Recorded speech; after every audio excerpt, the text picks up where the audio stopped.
Erie City Council President Sonia Arrington's fraud netted her $100,000, over $70,000 of which came from a children's charity. Meanwhile, the judge just said that she only has to repay $31,000 of that $100,000 that she stole. The judge overseeing the case is Judge David S. Sircone, a Democrat who was appointed by George W. Bush in 2002.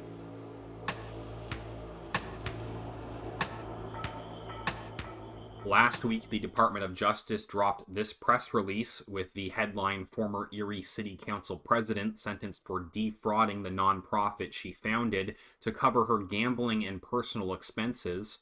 Now, in a more recent update, they say as part of her sentence in the federal fraud case, Sonia Arrington must pay restitution to Social Security, from which she got illegal overpayments, but not to her nonprofit from which she embezzled. New article at GoErie.com opens saying former Erie City Council President Sonia Arrington's prison term for fraud is less than what it could have been, and so is the amount of restitution she must pay as part of her sentence. She is required to pay back less than a third of what she stole. Arrington took nearly $100,000, at least $70,000 by embezzling from her anti-violence nonprofit for teenagers, and nearly $30,000 by fraudulently receiving overpayments in disability benefits from the Social Security Administration, according to her guilty plea. However, as they go on to explain here, she will only have to repay the Social Security Administration, as well as a total of $1,380 to two entities and one individual who had contributed to her nonprofit, Mothers Against Teen Violence. Arrington will not have to repay MATV, a now defunct organization that she founded and ran, because it did not file a victim impact statement, and the three contributors who filed victim impact statements represent just a fraction of what had been Arrington's donor base.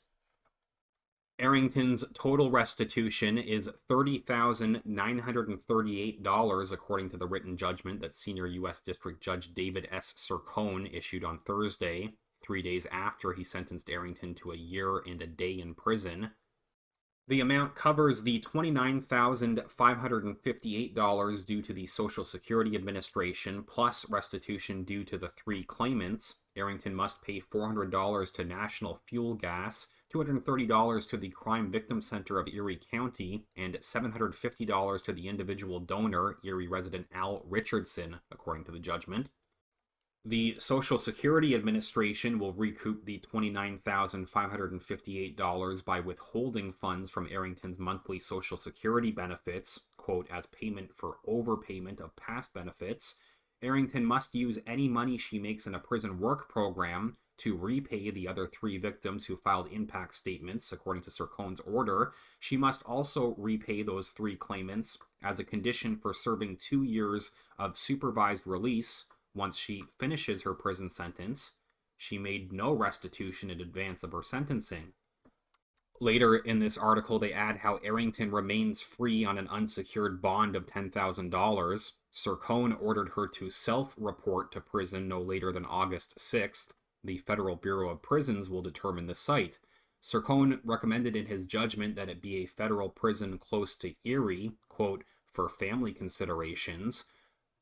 Next, they point out how by adding a day to Arrington's year-long prison sentence, she was sentenced to a year plus 1 day instead of just a year. By doing this, Judge Sircone made her eligible to get credit for good behavior while she is incarcerated. Really looks like the judge is doing just about anything that he can to help his fellow Democrat.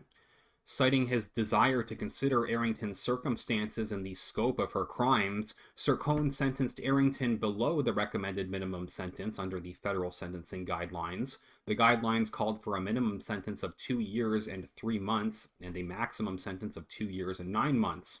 Sircone ordered Arrington to receive and help pay for treatment for a gambling addiction. She must stay in the program until the judge releases her from it. Just a few more details here. They remind us how Arrington was indicted in 2018 on 33 felony counts, including 31 counts of wire fraud. She pleaded guilty in October to 1 count of wire fraud, covering the entire period of the embezzlement, and to a count pertaining to false writing related to Social Security fraud. With the guilty pleas, Arrington admitted to embezzling $70,000 from MATV and using the money to gamble on slot machines and pay for personal expenses, including a family vacation to Disney World. The thefts occurred from December 2011 to shortly before Arrington was indicted in April of 2018, the year her fellow members of City Council elected her its president. Arrington did not resign from council, but left when her lone 4-year term expired in January of 2020. She did not seek re-election. Arrington, with her guilty plea, also admitted to submitting a false writing or false document to the Social Security Administration, which investigators said allowed her to receive $29,558 in disability payments through fraud. The government said the Social Security Administration overpaid Arrington that much between January 2014 and September of 2017 because she failed to reveal the extent of her employment. Why Arrington was receiving disability benefits was a matter of dispute between the U.S. Attorney's Office and the defense. Strangely, they point out here that Arrington was also unable, quote, to remember the nature of her disability when interviewed by investigators. The prosecutor wrote in a filing in the case. Arrington's lawyer claimed in court filings that Arrington has legitimate disabilities, including an injury to her arms for which she received the payments. Prosecutors linked the problems with Arrington's Social Security benefits to her theft from MATV. The thefts from the organization went up, he said, as Arrington lost another source of income, her disability benefits.